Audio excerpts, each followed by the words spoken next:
We are now talking to former Twins, Cubs, Marlins, and Tigers outfielder Jacque Jones. Jacque, what's up, bud? Speedy, Earl, what's up, man? What's You going look on? good, man. I mean, obviously, you're playing a lot of golf. You're wearing your nice golf hat. You're getting ready. You shaved, ready to go. How's retired life? It's been great. Can't complain. Baseball was very, very good to me. Um, so just enjoying life, man, and enjoying watching my kids grow up, and it's just been pretty sweet. Yeah, it's pretty sweet. I mean, it's 10 years in baseball, making the money that you made. I mean, it's pretty sweet, man.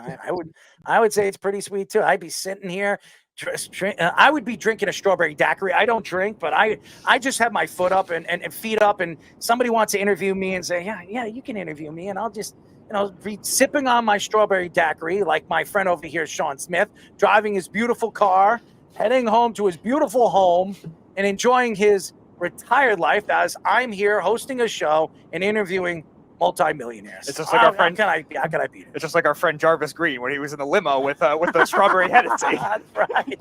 That's right. But Jarvis was drunk, man. I know. I mean, Jarvis was in a whole nother world. Sound like you guys know some pretty cool people. Yeah, that's true. I mean, you got to come out here. We got to show you a good time.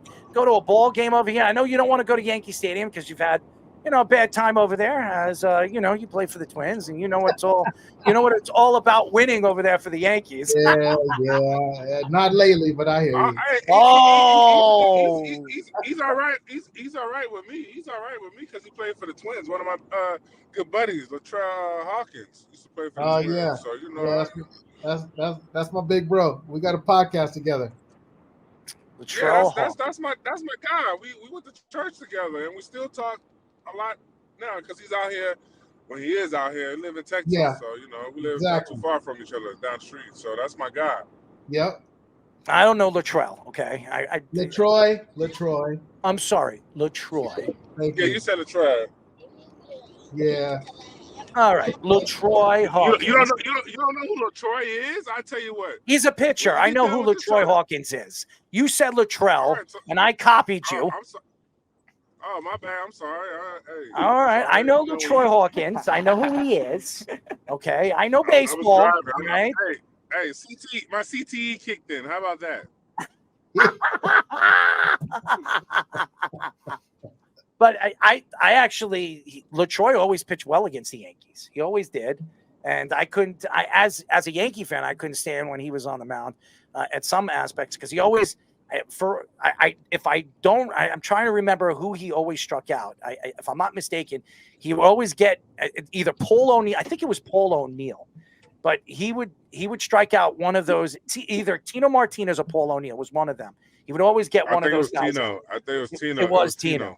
Yeah, it was one of them. He would always strike him out, and I always knew that when Tino was up there in the 8th or 7th inning when Latroy was up at the mound, I said, "Oh, here we go, strike out here." So I know Latroy. I couldn't stand him when he pitched against the Yankees, but nevertheless, as everybody knows, we are talking to former Twins, Cubs, Marlins, and Tigers, mostly known with the Minnesota Twins, Jacque Jones. Yeah. So, Jacque, the offseason is here, and the Yankees make a huge move. They make a move for Juan Soto, add a left-handed power bat to that lineup, a dangerous bat to that lineup, and now you put him in the middle, or you put him over there at 3. You have Judge hitting there at number 2, and you had Giancarlo Stanton hitting right behind him, who lost, I think they said Giancarlo Stanton lost 20 pounds this offseason. Where do you think, and what type of team do you think this is, and does this look like Murderer's Row now going into the season? Man, look, those guys. I'm actually pulling for Giancarlo because he hasn't really been healthy the last couple of years. I know he still has some good play left in him. He's had a couple not so Giancarlo Stanton years, and to put Soto right in the middle of him and Judge, I think that'll be a wonderful 2-3-4 or 3-4-5 or however they end up. But you got to be able to get people out, man. They can score as many runs as they can, but if they don't get anybody out, it doesn't matter. So you got to play with a guy that was just inducted into the Hall of Fame, Joe Mauer. Yeah, one of the 3 inductees this year. What was he like as a teammate on and off the field? Joe was a great teammate. He was very quiet. He was one of those guys that talked softly but carried the big stick. literally pause.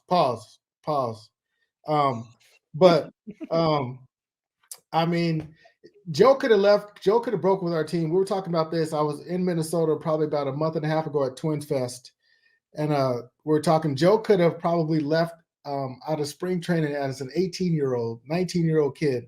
He could have broke with the team and been our starting catcher. It couldn't have happened to a better guy. He had a wonderful career, 3 batting titles, I believe, an MVP award, 3 or 4 or 5 All-Star game appearances. As a catcher, it couldn't happen to a better person or more deserving person.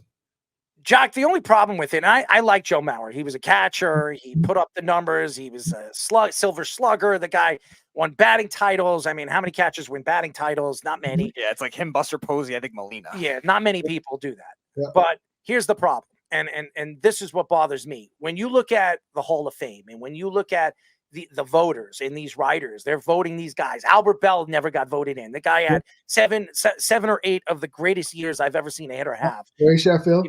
Yep. And then you look at Don Mattingly. Don Mattingly, for 5 or 6 years, he was the best hitter in baseball, the best slugger in baseball, and one of the best defensive players in baseball. He's not in the Hall of Fame. But then you put, and I'm not taking shots at these guys, okay? I'm just speaking the truth.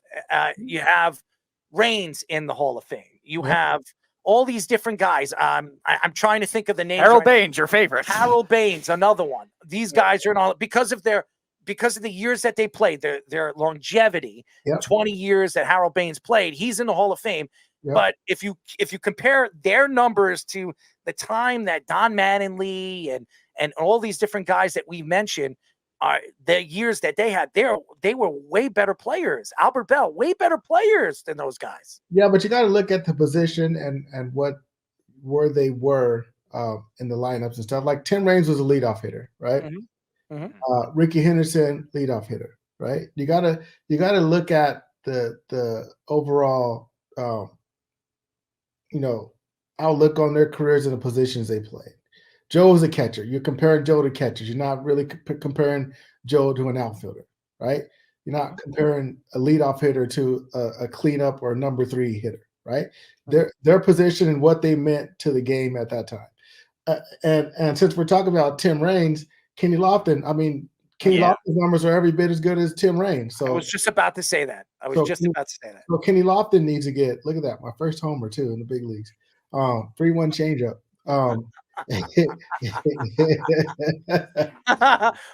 You're looking over there. You should have done this. Yeah, I just flipped it over to Baggy. But yeah, I think they look at position players and position wise and where they were, and then they go from there. So I was going to ask about the Twins' outlook this year. When you look at them just coming off the AL Central title last year, I think the last time we had you on, they were in the playoffs against the Blue Jays, and they won that series. Errol picked it right. He actually did have the Twins winning that series. But what do you think about their talent this year, the young talent that they have, and even some of the pitching that they have? I like that Pablo Lopez, man. He's a dominant, shutdown type of guy. And then that closer they got, he comes in throwing like a billion, and it's heavy sink, and like you better get some runs in between the starters and that closer, or else you're gonna be in for a long game. I liked Royce. Royce came on at the end. The biggest thing for them is having Buxton. If Buxton is healthy, man, he's gonna extend that lineup, and he's gonna those outfielders aren't going to have much ground to cover if he's healthy and he's out there every day. So I like them to repeat in the Central, League, but we'll see what happens in October, but I like them to repeat in the Central. We are talking to former Twins, Cubs, Marlins, Tigers outfielder Jacque Jones. Sean, I know you have a question. Yeah, my question, I was just about to ask him, in your 10-year career, who's the best teammate? I'd have to say David Ortiz. He every day was something, and his English was broken, and just putting words together and putting phrases together and stuff like that. And he always came with a smile on his face. And we had a good time on the field, just as good as we had a good time off the field. He was one of my. I was sad to see him go, man, but happy to see where he ended up and how he ended up. But he was my favorite teammate in the big leagues. You know what's so crazy about David Ortiz? He almost was a Yankee. Okay, He was like that. I like that. If you go ahead, Sean. He was like what? No. David Ortiz was like 5 minutes away from being a Yankee. Go ahead, Sean. Yeah. No, I was about to say, yeah. No, I was agreeing with Earl. I said, yeah, I believe you, but it didn't happen. So, with that being said, what do you feel is your greatest accomplishment as being everybody wants to make it to the major leagues, but like what obstacles I can say, baseball is different than football. Y'all got the farm leagues and all of that. So like what keeps a guy so intrigued into baseball? Like, because you guys play a lot of games. Yeah. So we have this thing in baseball, especially in the minor leagues, like, you complain about the bus rides and at the time the stadiums, but everybody's got new stadiums these days, or they're getting new stadiums built, right? And then we had it wasn't much on nutrition like they are these days. We have peanut butter and jelly sandwiches and tuna and all that stuff, and just decent meals, man.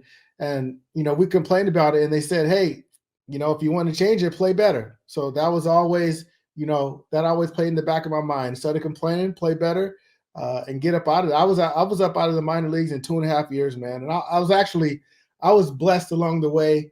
I spent a year in A-ball and a year in AA. And at the time in Minnesota, they were making us, spend 1 year at every level and dominate every level before you move up. One of my good friends, Matt Lawton, got hit in the eye. And because of him, I got caught up to the big leagues right before the All-Star break, and then I never went down. So that was my biggest break in the big leagues. But again, just being able to persevere through the minor leagues, man, and get out of there in 2.5 years was huge. What was your thought to the Dodgers, signing of Ohtani? $700 million. When you see the numbers, it wasn't 700,000. It wasn't 7 million. It wasn't 70 million. It was 700 million. And then defer that money, and then bring Yamamoto in and all these other guys there. You bring all these different guys in, and they're all deferred. You see Friedman, he's not going to get paid all his money in 2035. You have Mookie Betts, he's not getting paid till 2040. And then you have, you don't have to pay Ohtani until I guess 2037 or something like that. I mean, does this make any sense to you? I mean, as players wanting to win, it makes perfect sense. I mean, they're going to be richer when they retire than they are while they're playing. So it'll be, unless the Dodgers just tank and go under and they have to sell the team and things like that, those guys are going to be some rich son of a guns when they're done playing. But it frees them up to make moves like they made.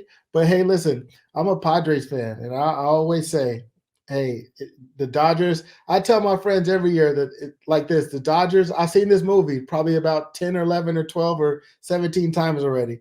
The Dodgers win a million games during the regular season. They go 1,062,000, but then they get to October and the train gets off the track. So I don't care how many moves they made this year. Show me what it looks like in October. So what is your thought on the process of the deferred money? Is it something that you think other teams, not even just high market teams, but even some of the middle market teams could try to take on? Because I know a lot of people are saying, oh, it's going to ruin baseball. I think it's ended up being transcendent in a different way. What is your thought on that? Right. I mean, I like it. I mean, a good friend of mine's got rich off doing it. Bobby Bowe, he deferred $5 million and it turned into $35 million. I don't think guys are doing that anymore because of that situation. But I mean, these guys want to win, and they know they're going to get paid sooner or later. So if they can win now and make less today and live like kings in retirement, like they're going to do anyway, then I'm all for it. I'll tell you this: Bobby Bonilla is making what? He's still owed, I think, another $5-6 million. Yep. I mean, could you imagine every single year they have Bobby Bonilla Day with the Mets? Happy July 1st. I mean, that's my 4th of July present. Hey, here's $1 million. Enjoy. Oh yeah, it's awesome. I love it. I wish I had that too. I don't have to do anything for the rest of my life. I just get $1 million a year. I was saying when Steve Cohen first bought the Mets, they should just have Bobby Bonilla Day and let him throw the first pitch every year. Every year on Bobby Bonilla Day, he should throw out the first pitch. Hey, listen, if Cohen actually wins a championship, he might give him another 15 years of $1 million. Yeah, why not? Can't be any worse than what they gave to Max Scherzer. Hey. Oh man, you guys are horrible, man. Come on, Sean. You can't pay a third starter $43 million a year for like a 3.95 ERA or whatever he had. Hey, that was a going market. Hey, don't get mad at him. You gotta say he got a good agent. That's right. I know. Boy, does he ever. I mean, if I ever had Bobby Bonilla's agent, I mean, it's not even just Bobby Bonilla. He's not the only one. There were so many other guys that nobody even speaks of. Look at Davis. Yep. He's the new one now. Look at Chris Davis in Baltimore. He's another one. Dude, he's going to get paid all the way to 2055. Yep. And even switching sports too. Look at the Islanders having to pay the great Rick DiPietro. Don't get me started about Rick DiPietro. I'm not a big fan of his. Me and him actually played junior hockey together. I couldn't stand him. I'll tell you guys a quick story. I went to an Islander playoff game years and years ago when John Tavares was last year. John Tavares was there before he went to free agency, right. And Rick DiPietro was doing the intermission. The intermission where he was wearing his ugly, whatever he was wearing, his blazers. He wears the ugliest blazers. They're the ugliest things, man. And I was there with one of my boys, and I poked my head up, and he saw me, and he started punching the glass. And I told him, I said, my glass is outside the door. And I kept telling him, and he started giving me the finger. I was like, dude, you robbed the Islanders. They threw me out. I was screaming. I was like, you robbed the Islanders. The Islanders are still paying your goofy ass money. And now they're letting you speak for them, the idiot organization that they are. Why am I a fan of this organization? That's what I said to him. I said, this organization is a joke. Anybody that lets your ass speak for them is a stupid organization. And now he's working for ESPN. So I'll give him credit. Yeah. I'll give him credit. He's been there a long time. He's done well for himself. You cannot hate the player I don't even say give it to him. Hey, if that's what they signed for and that's what they wanted to pay him, hey, God bless him. Good on him. Boy, oh boy, God bless him. I mean, I wish I had that money. Let me tell you.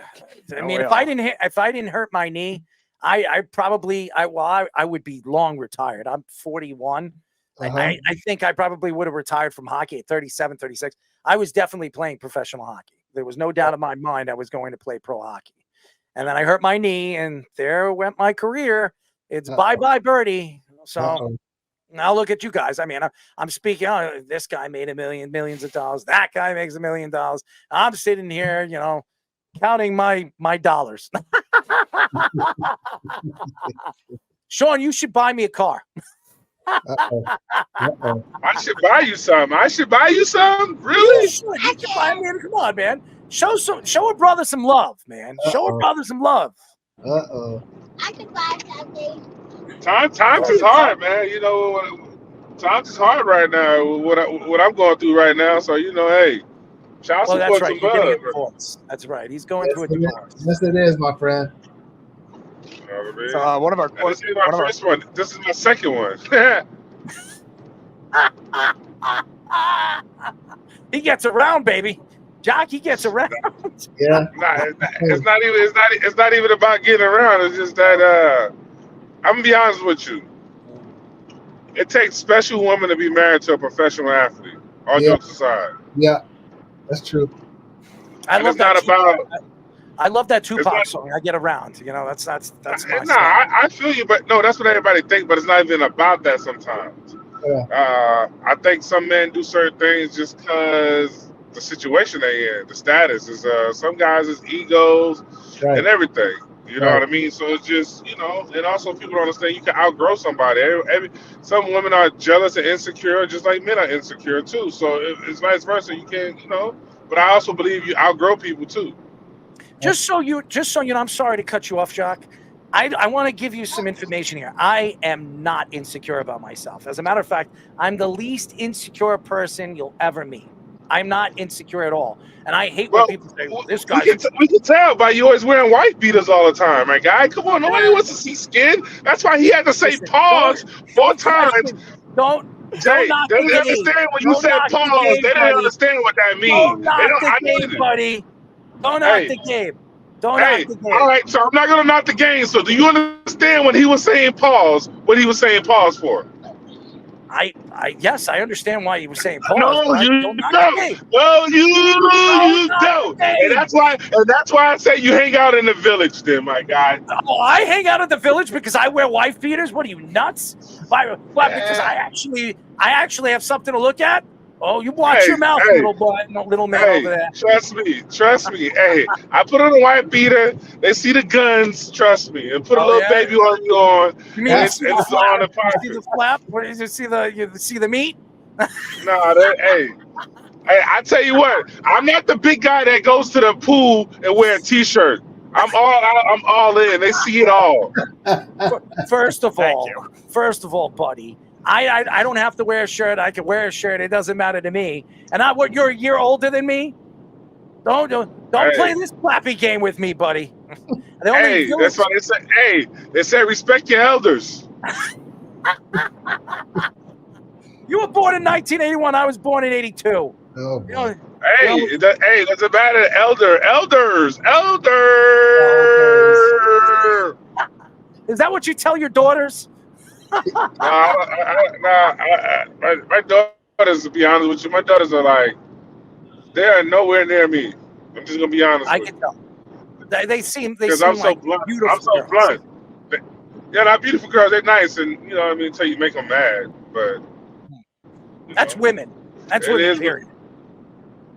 That's what it is. Period. Hey, but JJ, quick question for you: Who was you rooting for, and who's your NFL team? The Chargers. Oh, sorry to hear that. Yeah, that's okay. I'm from San Diego, so I'm San Diego everything. Or team. I feel you. I rock with San Diego though. San Diego's cool, like living and chilling out there, yo. Yeah. Oh yeah. My cousin had his daughter by coming to see me play when I was playing for the Bengals, playing against the Chargers. Well, this little girl out there ended up having a baby. Did they name him after you? No, they didn't name him after me. Thank you very much, smart ass. So Sean, to answer your question though, when the Chargers aren't playing or if they're not in contention for anything, which they haven't been in a while, I pull for Patrick because we grew up. Well, not grew up, but we know his dad really well. Me and LaTroy. No, I got you. Yeah. So I was pulling for Patrick and those guys in the Super Bowl. So speaking of LaTroy, one of our fans, Carl, has a question. I didn't even realize that. Does LaTroy Hawkins have 6 fingers on his throwing hand? I didn't even know. No. Okay, Carl, that was Alfonseca. Okay, Antonio Alfonseca. Okay. Yeah. Sorry, Carl, you had that one wrong. But he has another question. He's a Cubs fan. Have you been to the new Cubs clubhouse, and is it better when you were there playing at Wrigley Field? I have not been to it, but I heard that it's phenomenal. So, and what we had was way below average. So I heard that their new setup was pretty cool. Uh-huh. He also mentioned I got a question. Carl, let me just get to this. Carl also says one of your favorite memories of you was the Twins beat the A's in the playoffs, and Jacque said his teammates were busting out "Get Out of the Way" by Ludacris in the clubhouse. Oh yeah, we was turned up back then. Yep, that was one of the songs that we played on rotation when we won. We had a handful of songs, and as soon as we walked in the clubhouse, that was the first song that we heard. All right, go ahead, Sean. What were you saying? I know. I was about to ask him about in the clubhouse. Like, I've been to a couple of Major League clubhouses, but my question is, it's been a while. Do y'all, was you a big beer guy or what? I'm just curious. I don't drink, so I wasn't. They could have alcohol. They could have that dip stuff in there. I would never touch any of it because I don't do any of it. They have started cracking down on having beer in the clubhouses because we had a few incidents where guys, were drinking and with the DUIs, right? That's kind of like. And not only DUI, they had a couple guys lose their lives because they were drunk. while Yeah. driving. So they that was like the beginning of banning alcohol in the clubhouses. Yeah, because they started doing that. They started doing that on the NFL, banning it on on the charter flights. You Uh-huh. got that long flight after that win. Yep. You know that if you know a flight attendant, they're gonna have the good liquor for you. You know what I mean? Course, So of course. Yeah, you got to be careful with Sean with the flight attendants. You know, he likes to. You know, he likes to. You know, he likes to be a little flimsy. First of all, I have dated a few back in the day. Yep. And the thing about dating a flight attendant, I'm gonna tell you a thing about dating a flight attendant, my guy.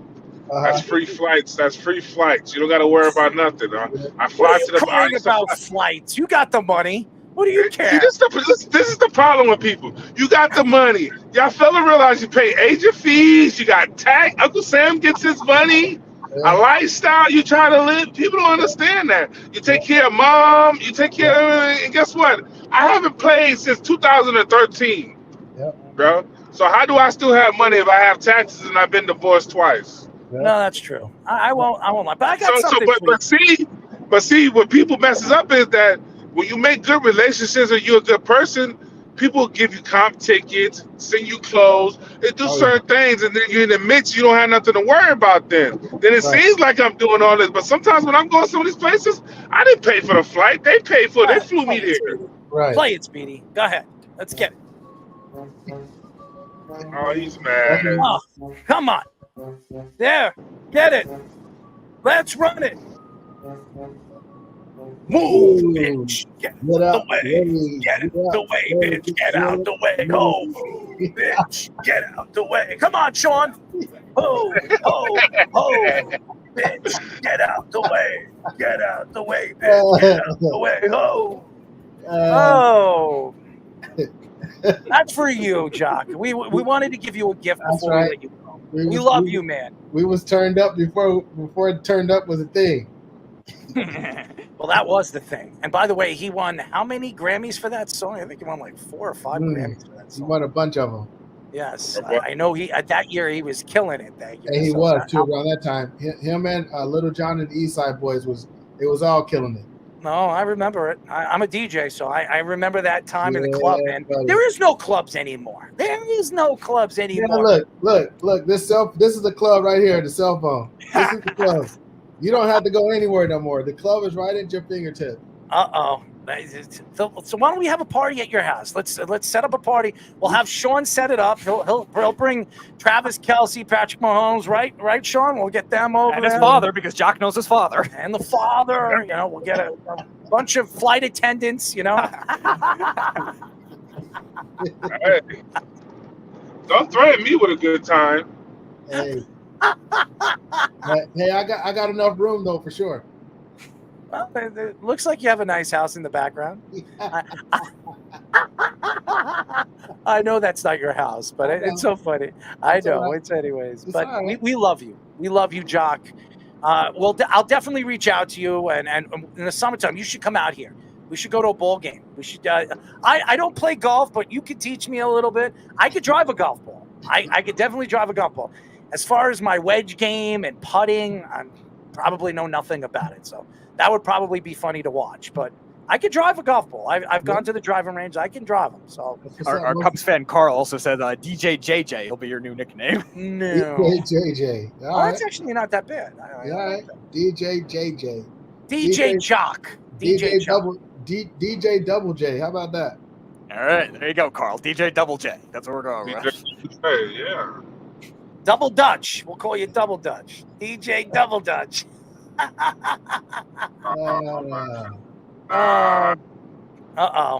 There's that fake laugh. Anyways, so there it is. Oh, look at that. There it is.